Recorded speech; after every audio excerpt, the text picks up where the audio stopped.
નમસ્કાર ખેડૂત મિત્રો, સ્વાગત છે તમારું આપણી ચેનલ ખેડૂતોની બજાર એટલે કે એગ્રી બજારમાં, જ્યાં તમને મળશે રોજે રોજના તાજા અને સાચા કપાસના ભાવ।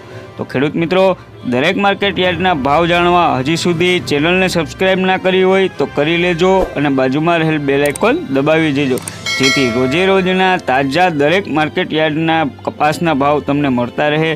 તો ખેડૂત મિત્રો, જાણીએ આજના તાજા કપાસના ભાવ।